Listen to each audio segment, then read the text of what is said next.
You have to be in the right mindset when you're going through a transition because the transition will come. But if you're not in the right mindset, you'll end up going down the wrong path.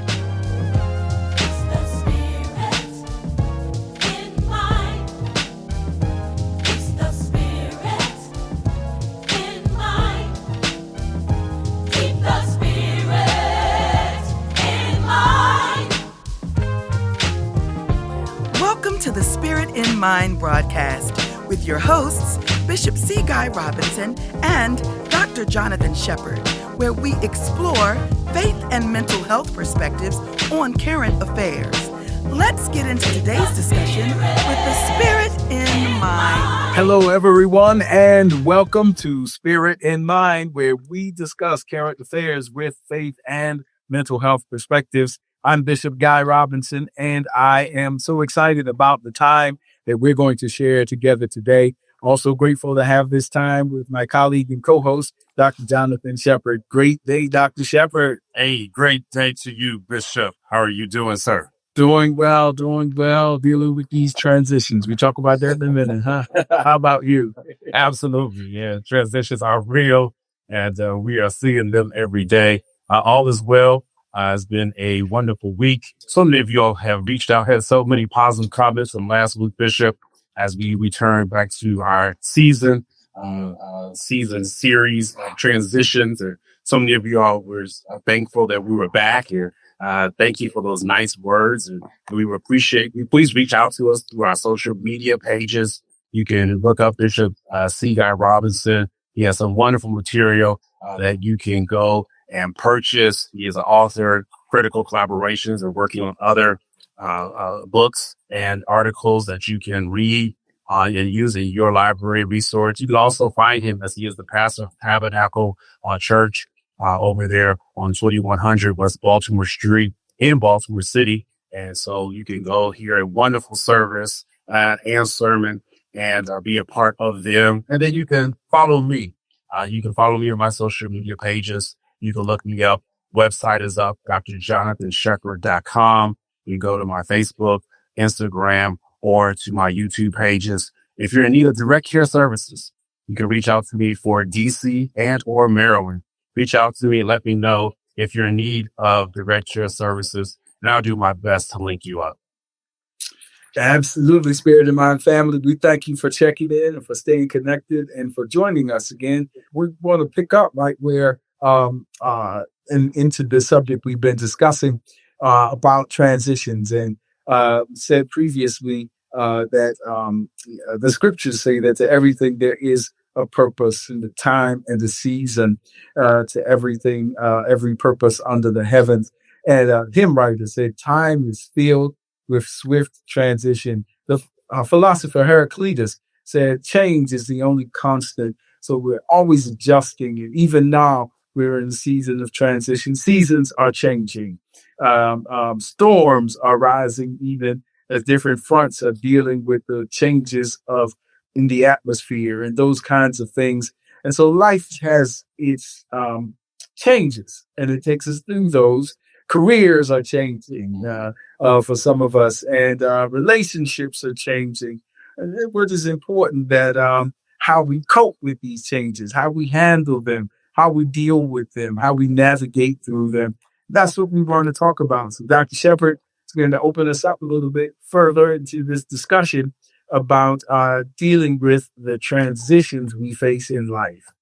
Absolutely. So the transitions that all of us face, and we have to remember, we all face transitions. And if you're not going through a transition currently, get prepared, put your seatbelt on. You're going to be on one real soon. And just to recap, just some of the things that we discussed last week, and we'll take it further. We talked about how the transformation period, which is also transition, if you will allow me today to use those words interchangeably. I know they're not the same, but many times when you're going through a transition, you're going through a transformation. And as you go through that transformation or transitional period, you're leaving one state to move to another. You're leaving one state behind to enter into another state. And that's why it feels like so many of us are coming to an end, because we literally are. Something is coming to an end. It's a restructuring or reconstruction or remodeling of your inner world. You're shedding some layers, if you would, of what was, and now to hopefully be revived, renewed, and regenerated. So that's why many of us are in transition. It is possible to go through a transition and go from one state where it's more positive to negative. That is true. But we want to focus in on hopefully coming from a negative state, if you would, to a more positive state. I see ourselves shedding in this time in September, being able to move from where we have been. A lot of us have been experiencing vacation mode, relaxation mode, to now picking back up as we prepare for harvest time. This is a wonderful time as we want to transition for the different things that you have sowed into the ground, if I may use that analogy, the different things that you have put out there. And now it's time for you to reap from that. And that is a time of transition. Something else, Bishop, that also we talked about just a little bit, and I want to recap that and then hand it back over to you. How do you know that you're going through a transition? Because some people tell me, well, Shepherd, I don't know if I'm going through a transition, or what does that feel like? And you must remember that everybody's transition is different. So how I handle it and how I feel may be different than you. But remember that we all go through it. But these are just some of the ways to know if you're going through a transition. You feel uncomfortable and restless in your current state or season, if you would. Your passions may start to shift. And I've seen that happen even within my own life, even as I've gotten older, even as I've been a resident in Maryland now for the last 14 years. How I came in is not how I am right now. And I get scared when people keep telling me, man, I'm just the same way I was 14, 15 years ago. Okay, that's cool. But I hope that you look different. I hope that you think different. I hope that you even act a little bit different, because that means that you're evolving. It means that you're transitioning. But remember, it doesn't feel good. It is an uncomfortable position to be in as you're stretching. Also, you'll know that you're going through when God consistently turns your attention to a new season. So wherever you turn, you keep, even on this show, I know you probably drive like, man, I was trying to hear something different. And here they come once again, talking about transitions. And, this keeps coming up. And then here's another way, actually two more ways, Bishop. Doors keep closing in your current season because God's preparing you for a transition to a next season. I know that to be true, because there were some doors I was like, yes, get me up out of Maryland. I love Maryland. I'm a Midwest boy, so please don't come for me. But I thought I was going back to Chicago. But every door I tried to go back there, it wouldn't allow for me to walk through. And so I knew that I was going through a transition. And now I see why I had to stay put. And the last one is that you may experience some pain before that major transition. Then it goes a little bit back to the first thing I said regarding uncomfort or discomfort, pain and discomfort. Yeah. Normally when you go through a transition, you're going to feel some pain. And I know, Bishop, this is your definition. I love it. Pain is that gap between expectation, yes, and experience. Man, I tell you, I love taking that wherever I go, because that just always resonates with me and those who I'm speaking to. So, Bishop, those are just some of the things that we talked about. There's some ways in which we know we're going through a transition. Yes, Dr. Shepard, and you just touched on so many powerful things.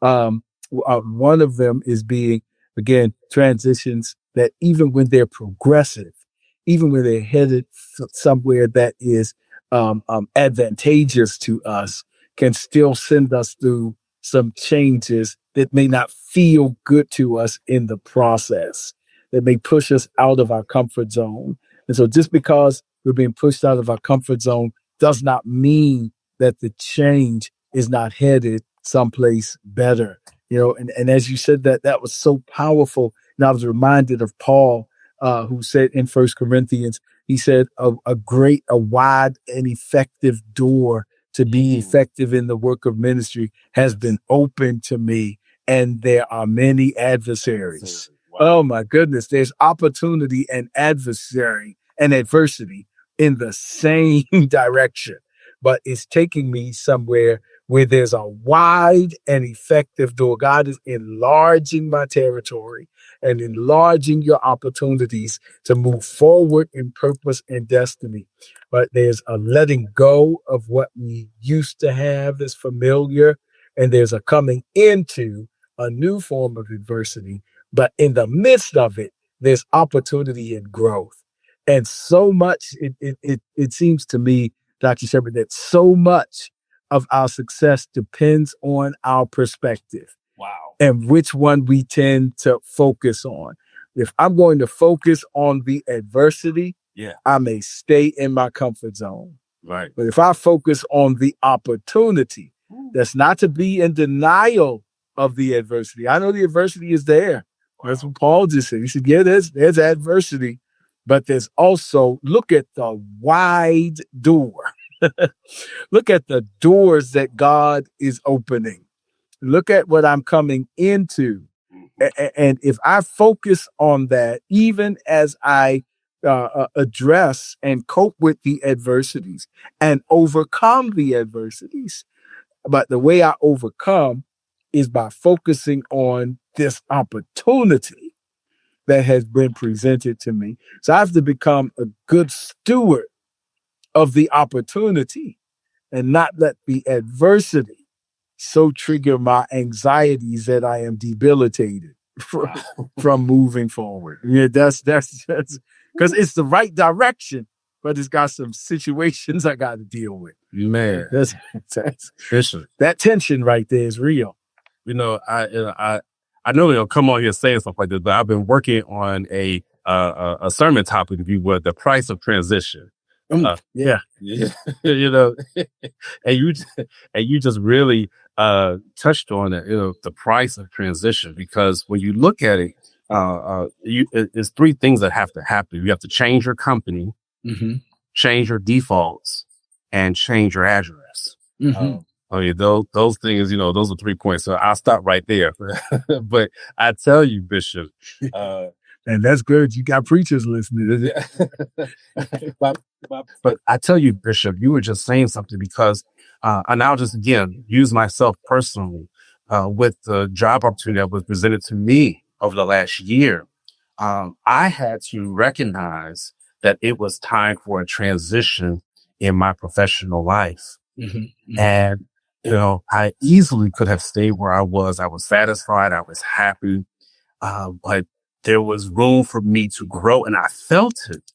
And I didn't understand why I could not feel the same peace that I was feeling the 11 other years that I was there. It just would not allow for me to be at peace when I would go into work. No drama. It's just I wasn't at peace. And I realized that I could have continued to, shun it away and quiet it down. But I knew that there was more. And let me tell you, Bishop, you said something that is so key, because when it came time to apply for the job, it reached out to me. I didn't think I was worth it. I didn't think I had the skills. And some of you all know exactly what I'm talking about. I didn't think that I had even the intellect to be able to handle that particular job. And I had to wrestle with that headspace. And so what you were saying, Bishop, is so true, is that you have to be in the right mindset when you're going through a transition, because the transition will come. But if you're not in the right mindset, you'll end up going down the wrong path. Even when the transition comes, and it's supposed to come, you end up making the wrong decision in the midst of the transition. And I really had to pray myself through. And that's why I'm thankful, for people who surrounded me, who prayed with me. And thank you, Pastor Karen, and those in my circle who prayed through that. Yes, Shepherd, you are good enough. Yes, you are trained enough. You are able to handle the tasks that have been presented to you in this new professional role. And it's not just profession. And I'll hand it over to you again, Bishop. You have to know that when you're going through transition, it may seem like it's just for one sphere or one area of your life. But let me tell you, it really does infiltrate into everything that you do. Yeah. I could not imagine just the influence that being able to sit in a seat where I sit now, how it has impacted every area of my life and allow for me to be able to accomplish some things that I would not have been able to accomplish or even have the capacity to accomplish if I had stayed back and allowed my doubts, to allow my fears, to allow my insecurities to keep me from making this crucial transition. I don't want anybody out there to miss this season of transition. This series is for you out there because even in this time of gross darkness, even in this time of violence and insecurity, and where we don't know what's going to happen next, I'll say like that, we have to know that God is with us and that if you are hearing God and know that he has told you what to do, that he will have you, he will give you the faith, he will give you the assurance to make that transition. Oh my goodness. And thank you for sharing, Dr. Shepard. First of all, your own experiences. That's really a testimony for somebody that's listening today. And I just feel led to add, say with that, that's why it's so important that these discussions continue. Yes, sir. And some of us who are listening today, this is a constant work in us because, there's something within us that gets, transitions bring uncertainty and uncertainty triggers anxieties. And then if we have unresolved traumatic past issues, we get even more, elevated anxiety and fear of repeating the same patterns or fear of failure. And it can really, really debilitate us. You touched on something. I read a life-changing book years ago called Why People Get Stuck. And it was the science of people who kind of just end up frozen. And one of the reasons for getting stuck is really internal, not external conditions, but this internal voice. It says we're really not good enough. Wow. Or we really aren't qualified for better and that kind of thing. And those kind of voices, if you will, that internal dialogue, that self-talk, can be from an anxious place. So this conversation is really just touching the surface. It's just, to use a Freudian term, the tip of the iceberg. You may need to continue it a little bit in dialogue and discussion with direct care services, with pastoral care, pastoral counseling. But I just pray that the question of the 4 leprous men, I love that scripture. It's been on my mind at the gate of Samaria that said, why sit we here and die? It's a season of transition. Even if, in fact, there's a prophetic word spoken over that place and said, by this time tomorrow, things are going to transition favorably. Wow. They're going to shift in your favor. You just got to get through these next couple hours, this season of famine. Oh my goodness. And if you can get through this season of famine and the moves that you make in this season will set up the next season that's already been prophesied. Because by this time tomorrow, the transition in your favor is going to manifest. Tomorrow may not be literal, may be metaphorical for somebody. It may mean finishing out this season, finishing out this semester at school, finishing out that 2 weeks notice you've turned in when it gets rough before you transition. He says, but things, the prophetic word in that text of 2 Kings 7 is that things are transitioning favorably. And what you don't want to do is sit here and die. Wow. My goodness.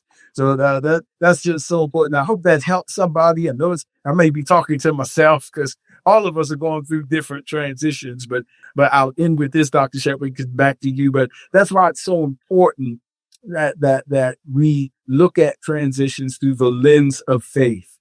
And this is to go academic for a minute. Albert Einstein said, or is credited with saying, the most important question we will ever ask ourselves is whether we believe the universe is friendly or hostile towards us, or whether we believe that things are working in our favor or working for our fatality. He says, it depends. He said, that's the most important question. And the answer for us has to be that things are working, that the universe, and we know that that is the favor of God. So we know that things are working in our favor. How do you know? Because we're moving in this transition according to Romans 8. For this we know, that all things work together for good to them that love the Lord. There is a knowledge that comes by faith. I can't stay there and talk about epistemology, but epistemology is the study of knowledge. And I know we're used to knowledge that comes by scientific methodology, but there's also many other avenues of epistemic experience. And so there is a knowledge that comes by faith. There is a certainty that God settles in the spirit in the city of our sanctified souls, as Pastor Shirley Caesar used to say. So in the city of our sanctified souls, in spite of everything, I believe that this transition is ultimately going to work out for my favor. Wow. I hope that you're not sitting there like the four lepers and asking yourself, will we sit here and die? After hearing just Bishop Robinson, hopefully that motivated you to get on up. Bishop, I was just so motivated by what you said, because as I look at this time of transition, I realize that it's a time of self-discovery too. Because when those lepers sat there, they had to really do some work on themselves, introspection, if you will. They had to look and decide what they were going to do. And, for some of us, that can be scary. Mm-hmm. When you look back at yourself, you say, I don't know if I have what it takes to get up and to move forward. See, the interesting thing about them, they had nothing to lose, so to speak. Yeah. And we get up, they said we're gonna die. The enemy might kill us, so we sit here and we're going to, and that's how some of you all are right now. I get it, but some of you are, you're looking at yourself and you say, I don't want to look at myself, Dr. Shepherd, because I don't like myself. And again, that's a whole nother lane in itself. But it really does lend to this time of self-discovery, and which I had to do as I was in transition, because it looked at my level of discipline, my time management, my planning, and my productivity. So when you talk about time of transition for self-discovery, you have to consider those those four areas: the level of discipline that you're, and we did a whole series of that. Discipline for some people is a dirty word. Time management, because as you go through the transition, you have to understand that what you were doing before, you can't do now. And that was really, if I go back to that real quickly about the caterpillar that was in the cocoon, how it could literally remain in there for days or even years, depending upon the environment in which it was set in. And so that time management is huge. Planning and then productivity. And I'm going to leave that alone, but that's just something that we need to think about.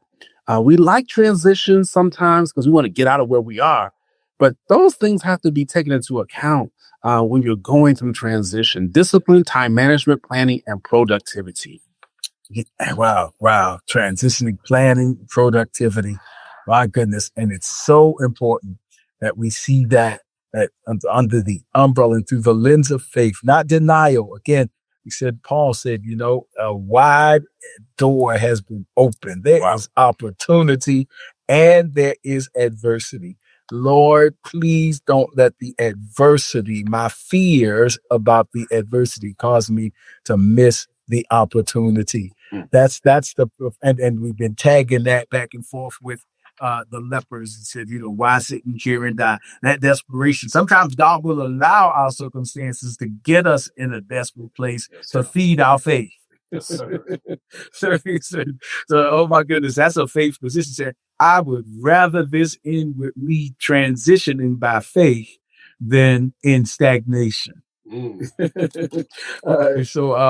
Oh my goodness, in stagnation and fear. So listen, I know we're out of time, but we pray that this conversation has again opened a door for ongoing conversation. You may need to continue it with a direct care services provider, with your pastor. Go to church tomorrow and say, hey, listen, dialogue happening is triggering something in my spirit, is quickening something. But let the conversation continue so that you continue to move forward in your purpose and destiny. And please, by the Spirit of God, by His grace, we look forward to seeing you next week, next time on Spirit in mind.